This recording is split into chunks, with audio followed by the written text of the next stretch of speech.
je ne voulais pas devenir française puisque je ne me sentais pas française. Je suis une immigrée, 3 fois immigrée, mais moi j'adore être étrangère. Et je sais que c'est pas du tout dans l'air du temps, mais j'adore être étrangère, c'est quelque chose qui me plaît beaucoup. Est-ce que je me sens française? Vous savez, moi je me suis réveillée pendant plus d'1 an énervée. Et au bout d'1 an de colère, je me suis dit, mais si t'es autant en colère, c'est que t'es devenue française. Oui, et donc, c'est à ça qu'on les reconnaît. Mais bien sûr. Et donc, il faut faire quelque chose de ça.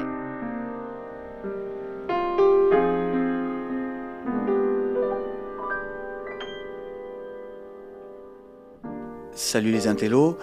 Ce soir, je reçois Kawther Adimi pour son livre La joie et demie, publié aux éditions Stock, dans la collection Ma nuit au musée. Et qui dirige la collection Ma nuit au Alina musée? Gurdiel. Alina Gurdiel, Alina. bonsoir. Alina Gurdiel, quelle surprise de vous voir ici. Je suis assez fier de ce début d'émission. Vous constaterez qu'il a été improvisé totalement. Alina Gurdiel. Alors, Kawther Adimi, bonsoir. Bonsoir. Alina, comment avez-vous eu cette idée de Ma nuit au musée, une collection où vous obligez des écrivains à dormir dans un musée une nuit? Je propose Oui. cette expérience absolument étonnante et parfois ils s'acceptent. Et vous vous rendez compte que récemment, tous vos auteurs vous désobéissent de plus en plus depuis Christine Angot, qui n'est pas restée à la Bourse de commerce. Là, maintenant, ça devient un tout petit peu n'importe quoi. Ah, vous trouvez n'importe quoi? Non, pas n'importe quoi. Au contraire, ça donne de très bons livres. Oui, oui. Enfin, Guillaume Gallienne, il n'est pas allé au musée prévu. Ah non, non, non. Alors là, Guillaume... Kawther Adimi, elle parle d'autre chose que de l'Institut du monde arabe. Ah non, Il y a aussi. une indiscipline Ah, vous chez vos trouvez? auteurs, Alina. Oui, mais ça vous plaît? Oui. Bon. Alors, pour dire juste, alors ils ne sont pas tous indisciplinés, pour commencer. Le pauvre Guillaume Gallienne, il aurait bien voulu passer la nuit au Musée national, mais c'est plutôt qu'on l'a pas laissé passer la nuit. Vrai. C'était vraiment... Il n'était pas content. Non, il n'était pas content. Il a passé une très mauvaise nuit. Très, très, très mauvaise. Et ça a donné très un en bon livre. colère. Et ça a donné un bon livre. Christine Angot, en effet, elle en a eu marre. Ouais.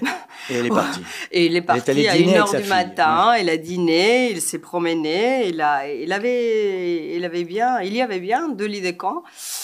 Et puis non. Moi, je trouve ça bien, en fait. Je trouve que c'est très, très bien. Et Kawther, alors expliquez-moi. Non, mais moi, en effet, déjà, moi, je n'ai pas respecté le contrat initial puisque j'ai fait 2 nuits au musée. Oui, c'est vrai. Et que j'ai passé une première nuit au musée Picasso en 2018 déjà. Et ensuite, j'ai dit que ça s'était bien passé alors que ça avait été une nuit assez effroyable. Et j'ai promis un texte pendant des années. C'est-à-dire que vraiment, chaque année, je disais à Alina, non, c'est bon, ça va être prêt. Et puis finalement, j'ai fini par reconnaître qu'il fallait refaire la nuit au musée. Mais c'est bien l'indiscipline. Pardon. Oui. On l'a refait. Mais je trouve que c'est bien de s'approprier ce... Parce qu'en fait, au fond, le contrat qu'on passe avec Alina, c'est pas tant de dormir dans un musée que d'aller au musée. Ensuite, la nuit nous appartient. Et pour être tout à fait honnête, moi, la première fois qu'Alina m'en parle, donc c'était quand même fin 2017 ou début 2018, je ne comprends même pas que je dois passer la nuit là-bas. Donc, de notre déjeuner, je ressors, non, je dois écrire un petit truc sur un musée, etc. Donc, c'est après, quand je reçois le mail d'Alina, je fais, ah oui, c'est très engageant tout de même. Ouais. Mais on ne sait jamais ce qu'on va faire d'une nuit au musée. En fait, c'est ça qui est très perturbant. Oui. On y va avec une idée préconçue. On se retrouve sur place et au début, on a l'impression d'être vraiment béni des dieux, d'être cet enfant qui rêvait d'être enfermé dans un magasin de jouets, parce qu'on a un musée pour soi, on est tout seul, on reçoit 1000 messages d'amis qui nous disent « T'as tellement de chance, profite », il n'y a rien de pire que l'injonction de profiter. Et en fait, au début, vous essayez de mettre à la porte tous les gens qui sont là et qui s'extasient de votre venue dans le musée. Après, vous avez 2-3 heures formidables avec les œuvres d'un musée, mais après, vous vous ennuyez comme un rat mort, il n'y a rien à faire. Le lit de camp est affreux, enfin vraiment affreux, et puis il est tout déglingué, et puis on ne peut pas dormir dessus. Non, il est très beau esthétiquement parlant. Il y en a qui ont souffert. Richard Malka a eu très froid au Panthéon. Il a passé la nuit au Panthéon. Lima aussi, il a fait très froid. Au musée Picasso, il a fait très froid. Il fait froid dans les musées, on ne va pas se mentir. C'est mal chauffé. C'est mal chauffé, voilà, mais... Il y en a qui apportent des couettes. Oui, il y en a qui... Alors, je n'ai pas prévu ça, mais j'avais apporté un duvet. Mais en fait, c'est surtout, on ne peut pas dormir, on ne peut rien faire dans un musée, en fait. Je trouve qu'à partir de minuit, ça devient assez dramatique. Et on se retrouve confronté avec soi-même et on se retrouve surtout confronté avec plein de choses qui sont assez difficiles et on n'a pas d'autre choix que d'y aller. Et c'est ça qui est dur dans la nuit au musée. Et c'est tout l'objet de notre conversation à venir, mais je dois remercier Alina car elle est très pressée, elle a des musées à envahir, des auteurs à convaincre. Voilà. Des contrats signés. Oui, et puis il y a tous ces auteurs désobéissants à gérer, c'est très, très, très fatigant. C'est très compliqué, les gens ne le savent pas, mais les auteurs sont très indisciplinés. Merci beaucoup. Merci à votre émission. Merci. Donc, je recadre la situation. Allez. Vous êtes à l'Institut du monde arabe. Il y a une exposition sur Baya, la peintre algérienne. Si vous aviez été sage et soumise, vous auriez fait un livre sur cet immense artiste. Mais n'étant ni sage ni soumise. Et voilà. Qu'est-ce qui s'est passé? Alors, je fais quand même le portrait de Baya. Alors, c'est pas l'entièreté du livre, alors que c'était bien le projet. Effectivement, c'est en tout cas quand Alina m'en parle la première fois, me parle de cette collection et me propose de la rejoindre, je lui dis banco, c'est parfait. J'ai toujours rêvé de faire un livre sur la peintre Baya. Allons-y. Et donc, je passe cette fameuse nuit au musée Picasso, puis à l'Institut du monde arabe. Et en fait, Baya est à la fois un prétexte, mais réellement une envie de ma part d'aller creuser ce personnage, ce peintre assez extraordinaire du XXe siècle. Mais pour raconter Baya et raconter pourquoi Baya était importante pour moi, il fallait que je revienne à la première rencontre avec Baya. Et ça, j'avais pas tellement envie de le faire parce que je découvre Baya à la fin des années 90, la décennie noire, les années de terrorisme. Et donc, ça m'oblige à revenir sur une période de ma vie assez sombre que je n'avais pas du tout envie d'explorer. Et c'est finalement une nuit vraiment assez difficile où je vais beaucoup me confronter à moi-même et tout au long de l'écriture de ce texte, ça va prendre du temps. Donc j'explique ce que vous avez vécu. Vous êtes né à Alger en 86. Vous êtes ensuite allé vivre à Grenoble avec votre famille. Donc là, vous étiez une petite fille. J'avais 4 ans en arrivant. Voilà. Oui, et c'est à 8 ans, donc 4 ans après, que votre père décide de retourner en Algérie. En 1994. En 1994, mais attendez, il n'y avait personne dans l'avion. Non, d'ailleurs on prend l'avion tout seul. J'ai un souvenir de cet avion complètement vide. Oui, en effet, mon père va en France pour faire sa thèse de doctorat, il l'a fait en 4 ans, et à la fin il nous dit, la thèse est terminée, on revient en Algérie. Effectivement, c'est une période très très compliqué en Algérie, d'une grande violence. Guerre, oui. D'une grande violence, toutes les frontières sont fermées, personne ne fait le chemin dans ce sens-là. On fait partie des rares familles à le faire ainsi. Et on Parce qu'en rentre fait, il est en militaire, 94. c'est ça, il était militaire et quand on a signé pour l'armée, on est obligé d'y retourner. Quoi. On est obligé d'y rester 25 ans. Donc l'armée lui a payé ses études de journaliste puisqu'il se rêvait journaliste. Mon père se rêvait journaliste. Et ensuite lui paye son doctorat en France. Et mon père, à la fois par obligation, mais aussi par un souci de loyauté et par désir de revenir vivre en Algérie, nous ramène en 94, sans nous expliquer du tout ce qui nous attend. Enfin, moi, on m'a vendu une carte postale. Oui, c'était assez enthousiaste. J'étais extrêmement heureuse de rentrer à 8 ans. Pour moi, je reviens dans un pays qui va être fabuleux. On m'a vendu la mer et le soleil. Et j'arrive vraiment très heureuse. Et je découvre vraiment à l'arrivée à l'aéroport d'Alger, je comprends tout de suite la grosse arnaque. Je comprends tout de suite que je me suis faite complètement avoir. Oui, alors vous allez frôler la mort tout de suite, parce qu'il y a un barrage qui est en fait avec des faux gendarmes. Oui, ça s'appelle, c'est un faux barrage. Alors les Algériens savent tous ce que signifie un faux barrage. Il y a la police qui vient nous arrêter d'ailleurs, parce qu'on n'a pas le droit non plus en France d'en parler, ni en Algérie ni en France. Sur cette fameuse route, ce jour-là, entre deux villages, on tombe sur un faux barrage. Et alors pour ceux qui ont la grande chance de ne pas savoir ce qu'est un faux barrage, c'est en réalité d'abord un vrai barrage de militaires, de gendarmes, de policiers, peu importe. Les terroristes, alors des groupes islamiques armés, on rappelle, ce sont les années 90, le GIA terrorise la population, des bombes, des massacres de villages, des égorgements, des viols, des kidnappings, etc. Et donc ces terroristes viennent, tuent les gendarmes, les militaires, les policiers, les égorgent, pardon pour l'image, et prennent leurs uniformes, les passent et reprennent le barrage. Et donc, quand vous passez en voiture, vous croyez que c'est un vrai barrage, et donc vous ne vous méfiez pas, ils fouillent les voitures, ils posent des questions, ils vérifient les papiers, et ils décident qui peut passer et qui va mourir. En l'occurrence, votre père étant militaire, vous auriez tous été... Et ma mère journaliste. Massacrés. Ma mère journaliste, nous ne parlions pas arabe, nous ne parlions plus arabe. Mes parents nous avaient beaucoup poussé à apprendre le français quand on était en France. Et donc, oui, nous, on était la famille parfaite. Il y avait 100% de chances que vous soyiez oui, nous, on était une famille parfaite éliminés. pour eux. Mais alors, on ne va pas dire, parce que c'est un peu le suspense qui maintient la l'attention du lecteur pendant tout le livre, de savoir... Alors, le lecteur sait que je suis vivante puisque je suis là pour en parler. Oui, mais comment avez-vous échappé? Et c'est vrai que c'est une scène à la Midnight Express, parce qu'en fait, on se dit, mais quelle horreur, il faut qu'il fasse demi-tour, mais vous ne pouvez pas faire demi-tour. Non, parce qu'en fait, dans ces barrages-là, ce qui était affreux, c'est qu'en fait, ils tiennent toute la route. Donc, les voitures qui arrivent dans un sens comme dans l'autre sont fouillées, interrogées, etc.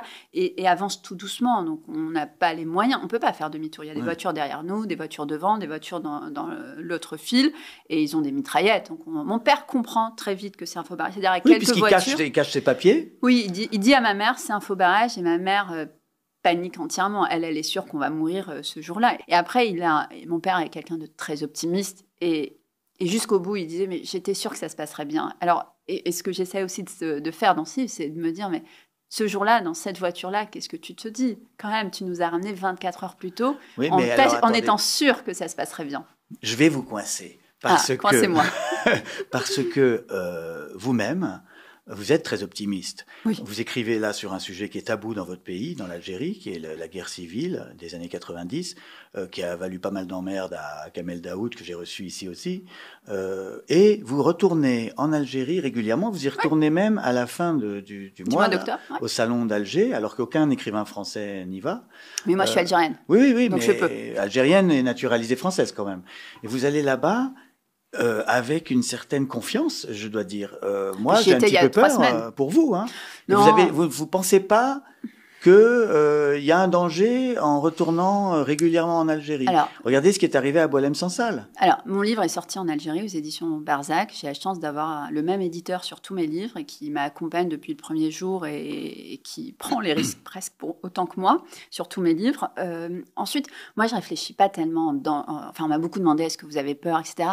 Déjà, je pense que tout écrivain issu des pays arabes, s'il fait bien son travail, aura un jour ou l'autre un problème avec la justice. Ça, c'est quand même... voilà. On accepte, on entre en littérature en sachant les risques qu'on prend d'entrer en littérature. Ensuite, je pense qu'il faut que ce qui est important, c'est pas tant est-ce qu'on a peur, pas peur, etc. Moi, j'essaie toujours de mesurer un peu mes risques, mais c'est quelle est l'alternative. Alors vous personnellement, vous considérez comment? Vous êtes algérienne, française, vous êtes une exilée, vous êtes quoi, une émigrée, vous êtes une intégrée, je ne sais pas quoi dire. Alors moi, vous dites à un moment en décalage. Je suis en décalage. Oui, mais surtout en décalage horaire. Je suis 3 fois immigrée. J'ai immigré à 4 ans en France. Oui. J'ai immigré de nouveau en Algérie et je me suis sentie très longtemps immigrée. Ah non, pas du tout. Mon père avait beau me dire c'est ton pays. Voilà, j'ai mis du temps. Vous ne parliez pas arabe? J'ai dû réapprendre à parler arabe. J'ai dû réapprendre aussi à vivre dans ce pays-là, qui était complètement différent, en guerre, mais aussi complètement différent. Puis j'ai immigré de nouveau quand je suis venue à Paris pour mon master, il y a quelques années. Donc je suis une immigrée, 3 fois immigrée. Mais moi, j'adore être étrangère. Et je sais que ce n'est pas du tout dans l'air du temps, mais j'adore être étrangère. C'est quelque chose qui me plaît beaucoup. Est-ce que je me sens française? Vous savez, moi, je me suis réveillée pendant plus d'1 an énervée. Tous les matins, à entendre des ministres parler de moi, parce que parler des musulmans, de la façon dont on s'habille, de ce qu'on mange, de ce qu'on ne mange pas, de la façon dont on éduque nos enfants. Et au bout d'1 an de colère, je me suis dit, mais si tu es autant en colère, c'est que tu es devenue française. Oui, et donc, c'est à ça qu'on les reconnaît. Mais bien sûr. Et donc, il faut faire quelque chose de ça. Et longtemps, j'aurais pu me faire naturaliser il y a très longtemps. Je ne voulais pas, pour plein de raisons. La première étant que je ne me sentais pas française. Pas du tout. Donc, je ne voulais pas devenir française puisque je ne me sentais pas française. Mais c'était vraiment un moment, il fallait faire quelque chose de cette colère et j'en ai fait un droit de vote. D'être toujours étrangère partout, c'est pas ça, être écrivain? C'est-à-dire de regarder la réalité un peu de l'extérieur? Oui, mais d'être un peu... Oui et non. C'est-à-dire à la fois, moi, être loin d'Algérie me permet d'écrire plus sereinement et en même temps, j'ai toujours besoin d'y retourner pour écrire. C'est très étrange. C'est-à-dire, je vais chercher quelque chose là-bas et je reviens. Et, mais il se passe quelque chose pour moi quand j'arrive là-bas. Il se passe quelque chose, c'est assez vertueux et c'est assez salutaire pour moi d'écrire de là-bas aussi. Sinon, je pense que je serais un peu décalée. Et ça, alors vraiment, s'il y a une chose qui m'effraie, c'est d'être décalée sur ce que je raconte sur l'Algérie. Parce que je l'ai beaucoup vu. Enfant, adolescente, je voyais des écrivains qui vivaient en France depuis 30 ans, d'origine algérienne, qui parfois parlaient de l'Algérie. Je me disais, mais ils parlent d'une Algérie qui n'existe plus. Oui, et ça vraiment, je pense que le jour où je ne comprendrai plus ce qui se passe là-bas, le jour où Barzac, et c'est pour ça que Barzac est précieux pour moi, parce qu'ils sont là-bas, ils vivent là-bas, mon éditeur algérien qui est là-bas, le jour où il me dira, écoute, ce que tu racontes est quand même un peu ridicule, je saurais qu'il est temps de raconter autre chose, ou de retourner vivre là-bas, un des deux, mais en tout cas de faire quelque chose. Nous, en France, on parle beaucoup de l'Algérie, et vous me disiez que en fait, les Algériens ne sont pas du tout obsédés par la France, plus du tout, en fait. Alors, c'est même pas qu'ils ne sont pas obsédés, c'est que ça ne les intéresse, mais pas du tout. Enfin, c'est un non-sujet. Hein. Ça, d'ailleurs, c'est très perturbant quand on arrive d'Algérie de voir à quel point les Français s'intéressent à l'Algérie et à quel point ce n'est plus du tout réciproque. Si ça l'a été un jour, sans doute ça l'a beaucoup plus été après la guerre d'indépendance. Mais en tout cas, aujourd'hui, non, pas du tout. On va passer à Devine tes citations. Allez. C'est quand même le jeu mythique. Donc je vous lis des phrases de vous et vous devez me dire dans quel livre vous avez écrit ceci. Attention, c'est parti. Bon, c'est facile. Je n'aime pas Grenoble. Je hais la montagne, la combi de ski qui gratte, le sandwich au thon écrasé au fond du sac, la neige dans les chaussures. La joie et demie. La joie et demie, 2025. C'est marrant parce que la haine du ski, vous avez ça en commun avec Françoise Sagan. Affreux. Elle détestait les sports d'hiver. Je ne comprends même pas le principe. Elle disait... Il n'y a rien qui va. Oui, elle disait c'est le contraire de la mine. Au lieu de descendre dans du noir, on monte dans du blanc. Oui. Mais ça n'a... Enfin, moi, Pourtant, 4 ans à Grenoble. Parce qu'à chaque fois que je dis je n'aime pas le ski, je me dis mais c'est normal, l'Algérie. Ça... Bon, déjà, on a une station de ski. Oui, il y a du ski. Voilà, parce qu'il y a du ski. Bon, je n'irai pas jusqu'à il y a du ski. Je ne vais pas non plus faire. Voilà. Mais surtout, j'ai vécu 4 ans à Grenoble et pendant 4 ans, on m'a forcé à aller sur des skis et aller à la montagne. Non, mais c'est affreux. Je trouve qu'il n'y a rien de bien avec le ski. Enfin, c'est cher. On a froid. On a froid aux oreilles. On a froid partout. On n'a aucun intérêt. On tombe. C'est un sport dangereux et puis c'est pas écologique pour un souffle. Ça n'a aucun intérêt.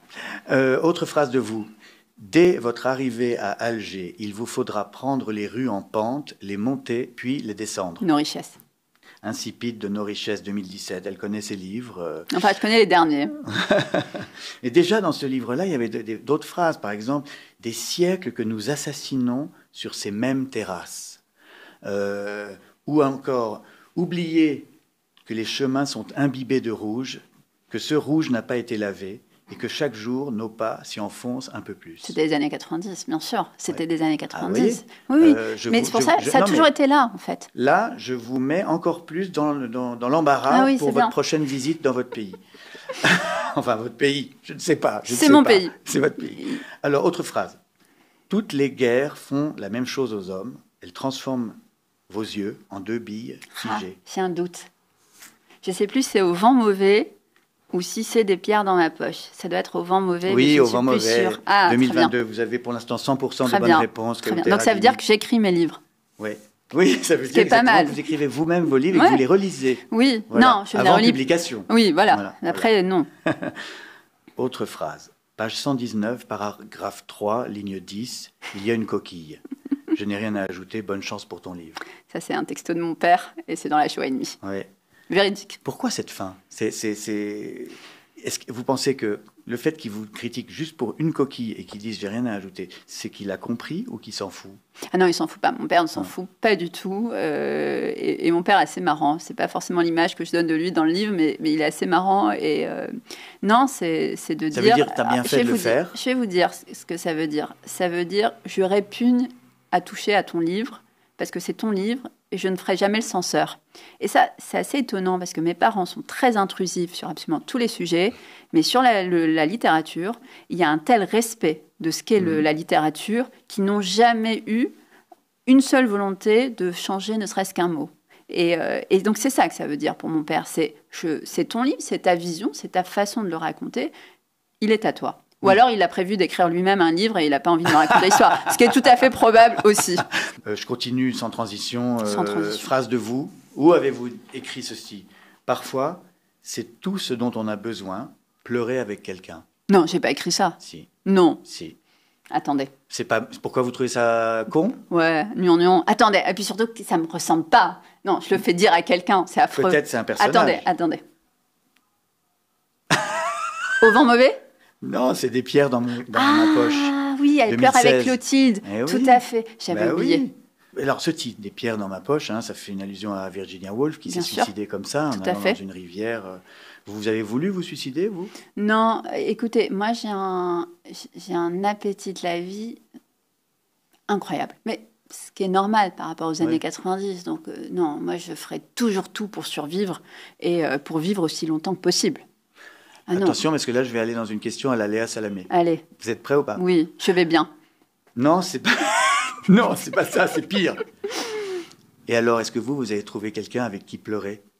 Mais alors moi, je ne pleure quasiment jamais, mon cher Frédéric. Mais c'est-à-dire que la dernière fois que j'ai pleuré, j'ai pleuré 2-3 fois en écrivant ce livre, mais qui est fini depuis 1 an. Donc c'est vous dire, je ne pleure que très, très, très peu et très rarement. C'est dommage, c'était mon but. Ah, mais désolé. Ah non, alors là, vraiment, franchement, enfin, vraiment, je ne pleure. Je suis pas certaine qu'on m'ait déjà vu pleurer dans mon entourage depuis, c'est-à-dire si je dépasse l'enfance. Ouais, mais ça, vous savez, c'est pas normal. Non, c'est je malsain. sais. Mais alors, je sais. Mais je vais vous dire quelque chose. Je pense que la thérapie a fait beaucoup de bien et que c'est important. Mais je préfère vivre avec les fantômes. Et j'ai déjà mis des années, presque 8 ans, à ouvrir un carton. Donc c'est vous dire. Je suis pas prête à le faire. Sur les écrivains, vous dites, c'est ce qu'il y a de terrible à nous côtoyer.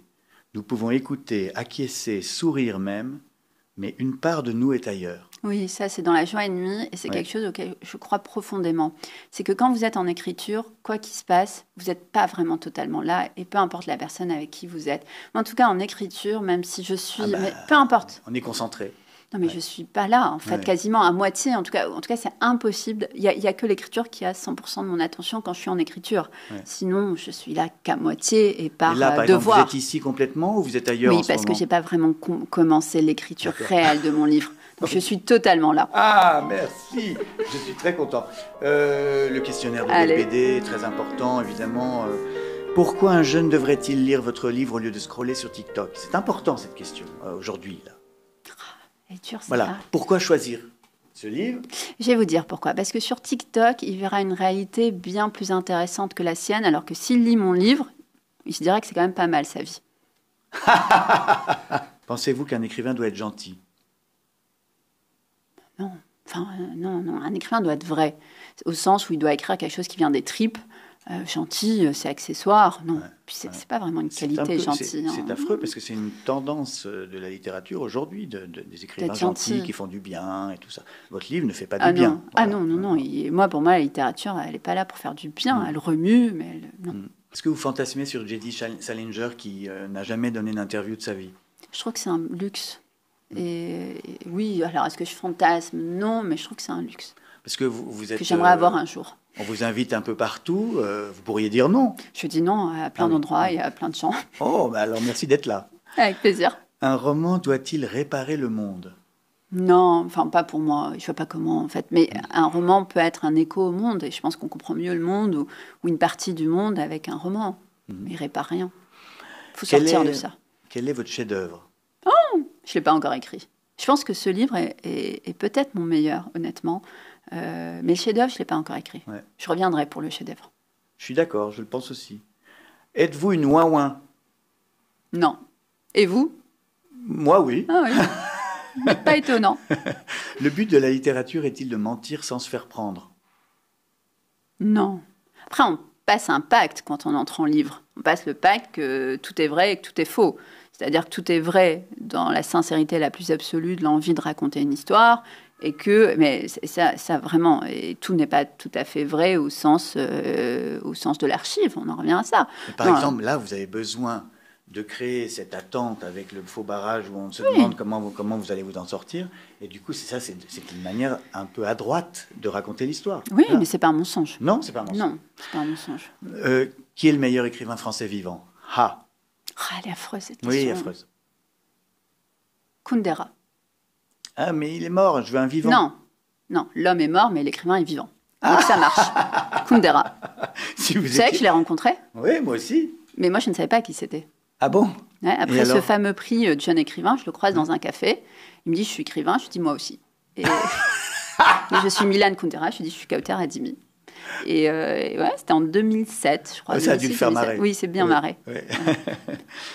Si vous étiez très riche, arrêteriez-vous d'écrire? Non, mais j'écrirais face à la mer.